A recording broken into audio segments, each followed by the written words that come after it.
কোটি টাকা নতুন করে হাসিনার সাথে মিটিং করেছে, ইলেকশনের আগে বড় বড় ফিগারকে এখানে অ্যাসাসিনেশন করা হবে, গুপ্ত হত্যা করা হবে। পুরো এখানে ভারতীয় আধিপত্যবাদ এখানে সব থেকে বেশি অ্যাক্টিভ আছে। এখানে আওয়ামী লীগের হাজার হাজার কোটি টাকা, তার সচিবরা, তার পুলিশরা, তার পান্ডারা সব রয়ে গেছে। আর্মির মধ্যে একটা বড় অংশ রয়ে গেছে, কোনো সংস্কার করা হয় নাই। তার বারবার স্যাবোটেজ করবার চেষ্টা করছে, এই রাষ্ট্রকে, এই সরকারকে ফেল করানোর চেষ্টা করছে।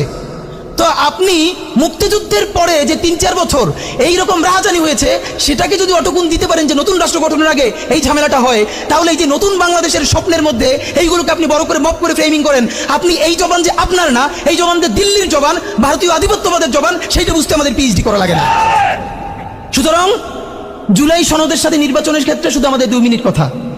নির্বাচন হতে হবে। আমি একটু ভদ্রতার সাথে এবং শ্রদ্ধার সাথে বিনয় আমি জানাচ্ছি যে ভাইরা যেটা বলেছেন সকল দল মিলে আগামী 20 বছর নির্বাচন না হোক, না, এটা আমরা চাই না। আমরা নির্বাচন চাই। মানুষ গত 16 বছরে ভোট দিতে পারে নাই।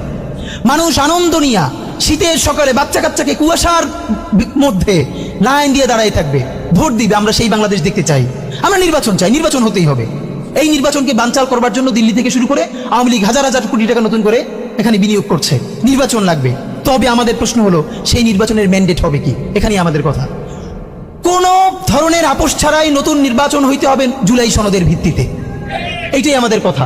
জুলাই সনদের ভিত্তিতেই নির্বাচন হতে হবে এবং জুলাই সনদের বৈধতা নির্বাচনের আগেই দিয়ে সেইটার ভিত্তিতে নতুন নির্বাচন হবে, যেই নির্বাচনের ম্যান্ডেট থাকবে নতুন সংসদে নতুন বাংলাদেশের জন্য আমাদের রাজনৈতিক দলগুলো মিলে নতুন সংসদে নতুন সংবিধান উপহার দিবে।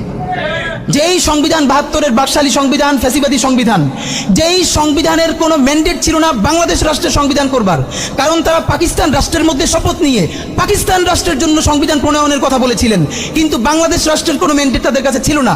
তারপরে তারা সংবিধান রচনা করেছেন, এরপরেও তারা একটা সেই সংবিধানকে লেজিটিমেট করবার জন্য একটা গণভোট দেন নাই। এরপরে যারা 73-এর একটা ভোট চুরির নির্বাচন দিয়েছে, সেই 73-এর নির্বাচনের ভোটের ইশতেহারের মধ্যেও তারা এই সংবিধানকে তারা লেজিটিমেসি দেন নাই, ইশতেহারে রাখেন নাই। সেই সংবিধানকে যুগের পরে যুগ আমরা বয়ে বেড়াবো, সেই দায়বদ্ধতা তো আমাদের নাই। এবং সেই সংবিধান কেমন ফ্যাসিস্ট সংবিধান করা হয়েছে, যেইটার সাংবিধানিক ভিত্তি দিয়েই আপনি একটা কথা বলতে পারবেন, এই যে সবাই বলে আইনের কথা, বলেন তো পারলে একটা কথা, হাসিনা কোনটা বেআইনি কাজ করছে? না, হাসিনা একটাও বেআইনি কাজ করে নাই। সে সমস্ত হত্যা, গুম, খুন এই সংবিধানের আইনের ভিত্তিতেই করছে।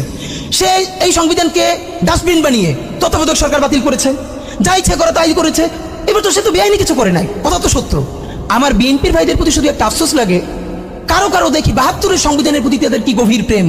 যেই সংবিধানের মধ্য দিয়ে বাকশাল এসেছে, যেই সংবিধান গণতন্ত্র হত্যা করেছে। আজকে বিএনপির ভাইদেরকে একটা কথা বলি, আপনারা হয়তো অনেকে জানেনও না। পৃথিবীতে দ্বিতীয় ইতিহাস আছে কিনা মান্না ভাই জানলে বলবেন, আমি ভাইয়ের কাছ থেকে শুনতে চাইবো।